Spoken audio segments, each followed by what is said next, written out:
Marshall.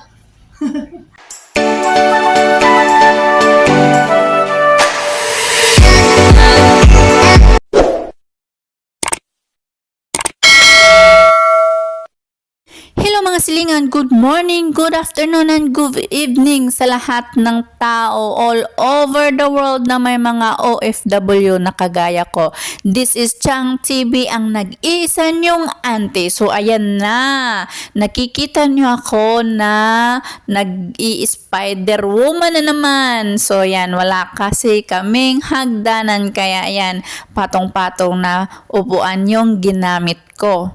Well, naglilinis lang naman ako ng ilaw niyan. And you see guys, kung gaano siya kalinis.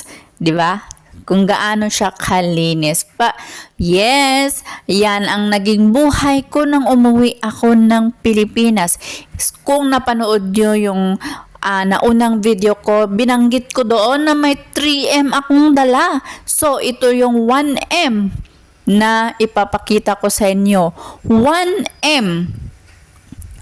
Hindi milyones, kundi maglilinis. Yun ang itsura ko dyan, di ba? Sa punas-punas. Okay, huwag nyo tong gayahin ha, para lang to sa mga professional na kagaya ko. Kasi nga delikado yan. Delikado talaga yung lagay ko dyan. Yung upuan kasi na ginamit ko, hindi siya stable, umuuga-uga siya.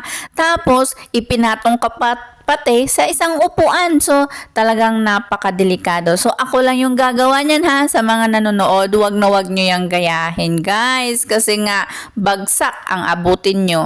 Pinagalitan nga ako ng asawa ko dyan mga silingan kasi nga bakit ko daw ginagawa yan na wala siya kasi may pasok kasi that time kaya hindi niya ako pwedeng tulungan. So ayan, pinapagalitan niya ako kasi nga daw bakit hindi ako magpahinga, pero mas maganda talaga yung sanayin natin yung katawan natin na magkilos-kilos kasi nga pag babalik tayo sa trabaho, babalik tayo sa ibang bansa, tatama rin na tayo. Kaya hindi ko talaga sinana yung katawan ko na mag-rest. So yan, choice ko yan talaga. But anyway, yan, pinunasan ko lahat ng mga ilaw-ilaw na yan. At well, pundido pala silang lahat.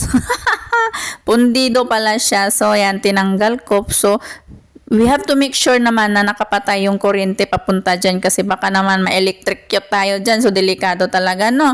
Magkirig-kirig pa yung auntie nyo dyan. So, ayan, after ng ilaw na pinunasan ko, doon na naman ako sa mga blades ng ceiling fan.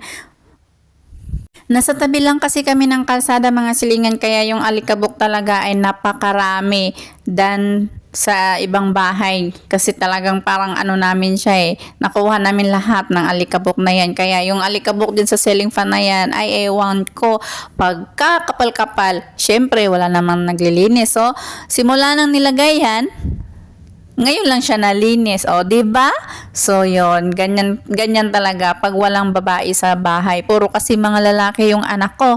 Tapos yung asawa ko nagtatrabaho. Alangan naman, naiasa ko pa sa asawa yung paglilinis ng bahay, di ba?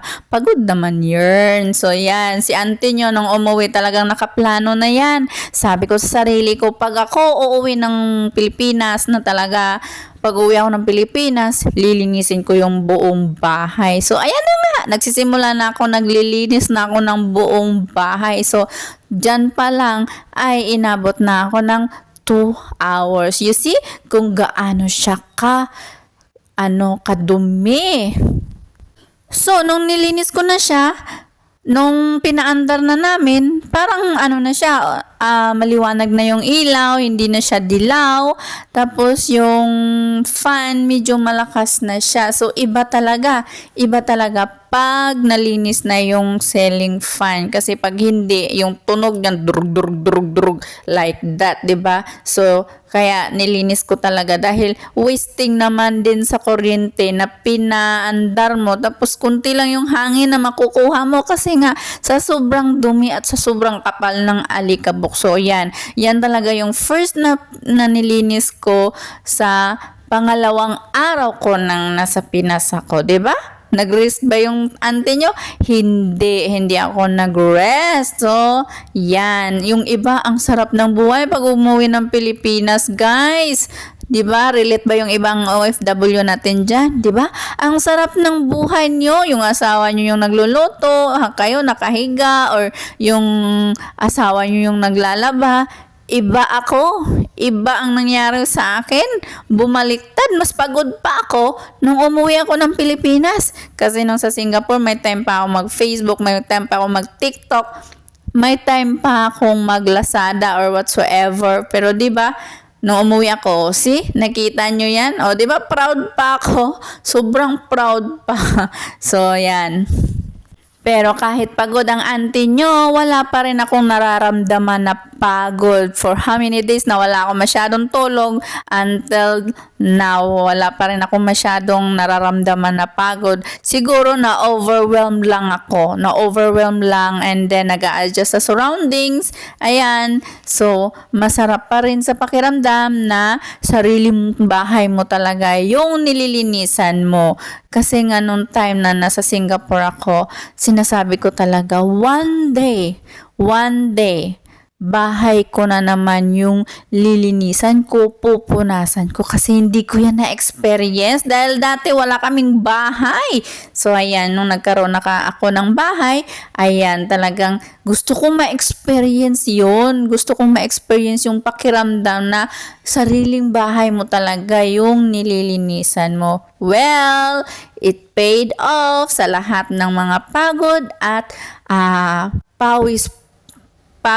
pawis na dinanas, no? 'Di ba? It's worth it. So mga silingan, tapos na ako sa ceiling fan. Kaya yan, andito na naman ako sa another paglilinis portion ng aking buhay. This is the third day na nasa Pinas ako. At ayan, yung ref na naman yung hinarap ko, yung nilinis ko. Dahil, based sa aking observation, pag nandito ako sa bahay ni Amo, pag yung ref, kasi nga once a year lang naman namin siya nililinisan, pag parating yung Chinese New Year, iba talaga yung amoy. Siyempre sa daming food na nakalagay, di ba? Tapos minsan may mga stain na siya sa gilid, kaya nag-iiba yung amoy pag binuksan mo siya. Kaya ang ginagawa ko, kahit hindi time na maglinis ng ref, nilinis ko na yung mga iba-ibang stain. Hindi naman kasi masyadong masilan yung amo ko sa ganyan. Basta wala lang siyang makita, bahala na yung mga ilalim-ilalim ay marumi, no? 'Di ba? Minsan kasi yung mga juice ng mga, basta alam niyo yan, guys.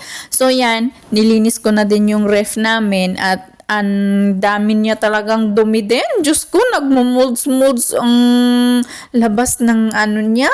Grabe, ang dumi. Sabi ko nga, na-take nyo yung ganito kadumi na ref. Sa bagay, wala naman din kasi silang masyadong ilalagay sa loob. Wala naman ng panglagay din kasi. Kaya yan, yung laman lang niya talaga is itlog. My goodness. Itlog lang talaga yung laman niya at nakalimutan ko pang i-off siya habang naglilinis ako. 'Di ba? Ako na ang mayaman, ako na ang maraming pera pambayad ng kuryente. Pagkalaki-laki ng kuryente namin after that. So ayan, nilinis ko siya, tinanggal ko. Yung talagang linis na linis talaga. Hindi lang pala itlog at saka tubig yung laman yan, guys. Meron din palang ibang nakatago dyan. Yun nga, nakatago. 'Di ba? Kasi nga, yung gata na yon, parang last year pa yata. Paso na po, nakatago pa rin. Oh, grabe sila, nakatago. Ganon sila kabisi sa buhay. Hindi man lang nila napansin yung laman ng ref ay gata na gata na paso pa. O, di ba? So, ayan. So, tips para dun sa mga naglilinis ng ref. Okay, unang-una talaga, wag nyo tong gawin. Pag naglinis kayo ng ref, paki-off po ng kuryente. Kasi ang laki po talaga ng bill nyo pagkatapos yan, okay? Huwag kayong gagaya sa akin. So, i-off nyo po talaga yung kuryente niyan. I-off nyo yung ref. Pangalawa, tanggalin nyo yung mga laman. Alam ko napaka-basic yan. Pero may iba talaga na parang ayaw pa tanggalin. Dun lang yung side-side yung kukunin nila. Yung punas-punasan. Tanggalin yung laman para malinisan nyo talaga ng mabuti. Tapos, pangatlo, tanggalin nyo yung mga lagayan ng mga ref, yung mga storage na yan. Sabunin nyo. Ganon dapat maglinis ng ref, di ba? At saka gamitin nyo siya ng sponge, yung panglinis sa loob niyan, gamitin nyo ng sponge at kunting sabon. Yun yung pang nyo sa loob, panglinis sa loob ng ref. At saka after that, banlawan nyo ng gamit ng cloth. Hindi pwedeng gumamit ng sprayer na mga kung ano-ano kasi masisira yung ref. The more na nilinisan nyo yung ref, siya, mas magiging okay yung niya, yung paggawa niya ng ice, nagyayelo at saka maging fresh yung mga gulay nyo or whatsoever na ilalagay nyo sa loob. Kasi kung marumi, hindi siya magpa-function ng maayos. Nagtaka kayo, naglagay kayo ng like for example, naglagay kayo ng gata dyan. Tapos, pag tingin nyo after 3 days, iba na yung amoy niya. Parang panis na siya. Bakit? Kulang kasi sa lamig yung yung ref dahil sa dumi na rin. So, isa din yun nakakatulong. Hindi lang sa, hygiene na. Pero, isa din yun sa nakatulong. Pag nilinis nyo yung ref nyo, magiging okay yung takbo ng lamig ng ng ref nyo. So, ayan guys, tips lang naman, tips. So, 'di ba, ang niya, yung parang basic siya, pero hindi nyo alam pala na yun pala yung purpose nun. Yung asawa ko nga sabi niya sa akin, bakit pati yan kailangan pang linisan? Sabi ko, hindi nyo alam kung yung rason kung bakit natin yung lilinisan yung ref. Yun yung one point doon na nakakapag tayo, mas long lasting yung mga laman niya. Maglalast ng matagal yung niya, yung freshness niya. And that's all for today's video mga silingan, and thank you so much for watching my vlog. And to all OFW, mabuhay po tayong lahat and God bless. And this is Chang TV, ang nag-iisa nyong auntie, and see you again next time. Bye-bye!